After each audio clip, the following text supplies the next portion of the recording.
Welcome to our channel. இப்போ நம்ம என்ன டாபிக் பார்க்க போகிறோம்னா, ஆன்லைனில் இன்கம் சர்டிஃபிகேட் எப்படி அப்ளை பண்ணி வாங்குறதுன்னு டீட்டெயிலாக இந்த வீடியோவில் பார்க்கலாம் வாங்க.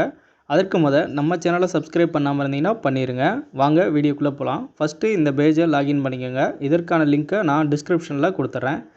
இதில் ரெவன்யூ செலக்ட் பண்ணிக்கோங்க. செலக்ட் பண்ணிவிட்டு இன்கம் சர்டிஃபிகேட் கொடுங்க. அடுத்து ப்ரொசீட் கொடுங்க. இதில் உங்களுடைய கேன் நம்பர் தெரியுன்னா கேன் நம்பர் கொடுத்து சர்ச் பண்ணுங்கள். இல்லைன்னா உங்களுடைய ஆதார் நம்பரை கொடுத்து சர்ச் பண்ணுங்கள். அடுத்து உங்களுடைய கேன் நம்பரை செலக்ட் பண்ணிவிட்டு ப்ரொசீட் கொடுங்க.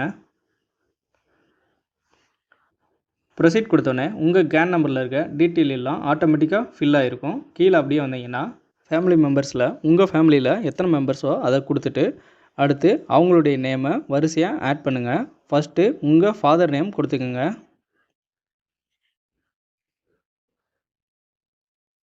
அடுத்து அவங்களுடைய ஏஜ் கொடுத்துக்குங்க. நெக்ஸ்ட்டு ஜெண்டர் கொடுத்துக்குங்க. அடுத்து ரிலேஷன்ஷிப் கொடுத்துக்குங்க.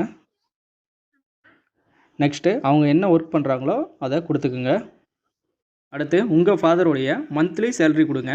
மந்த்லி சேலரி நீங்கள் கொடுத்தீங்கன்னா கீழே ஆனுவல் சேலரி கால்குலேட் ஆயிரும். அடுத்து ஆட் கொடுத்துக்குங்க. அடுத்து உங்களுடைய மதர் டீட்டெயிலையும் அப்டேட் பண்ணிக்கோங்க. நெக்ஸ்ட்டு உங்களுக்கு அண்ணன் இல்லை அக்கா இருக்காங்கன்னா அவங்களுடைய நேமுக்கு கீழே உங்களுடைய நேம் வர மாதிரிக்க கொடுத்துக்கோங்க.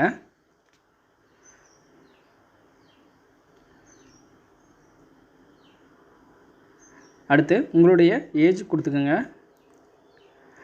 ஜெண்டரில் மேலா ஃபீமேலாக செலக்ட் பண்ணிக்கோங்க. அடுத்து ரிலேஷன்ஷிப்பில் யாருக்கு அப்ளை பண்ணுறோமோ அவங்க நேமுக்கு நேராக செல்ஃப் கொடுத்துக்கோங்க. நெக்ஸ்ட்டு அவங்க ஸ்டூடெண்ட்டாக இருந்தால் ஸ்டூடெண்ட் கொடுங்க. இல்லைனா அவங்க என்ன ஜாபில் இருக்காங்களோ அதை செலக்ட் பண்ணிக்கோங்க. அடுத்து எல்லாம் கரெக்டாக இருக்கான்னு செக் பண்ணிவிட்டு சப்மிட் கொடுங்க. இதில் உங்களுடைய டாக்குமெண்ட்டை ஒவ்வொன்றா அப்படியே அப்லோட் பண்ணுங்கள். ஃபஸ்ட்டு உங்களுடைய ஃபோட்டோ 50 KB இருக்க மாதிரிக்க ரீசைஸ் பண்ணி வச்சுக்கோங்க. அது மட்டும் இல்லாமல் அதர் டாக்குமெண்ட்டான ஆதார் கார்டு, ரேஷன் கார்டு, உங்களுடைய பே ஸ்லிப்பை 200 KB இருக்கிற மாதிரிக்க ரீசைஸ் பண்ணிவிட்டு அப்லோட் பண்ணுங்கள். அப்லோட் பண்ணி முடித்ததுக்கப்புறம் மேக் பேமெண்ட் கொடுத்து உங்களுக்கான பேமெண்ட்டை கம்ப்ளீட் பண்ணுங்கள். பண்ணதுக்கப்புறம் உங்களுக்கான அக்னாலஜ்மெண்ட் நம்பர் ஷோ ஆகும். அதை வச்சு உங்களுடைய அப்ளிகேஷன் நிலையை நீங்கள் தெரிஞ்சுக்கலாம்.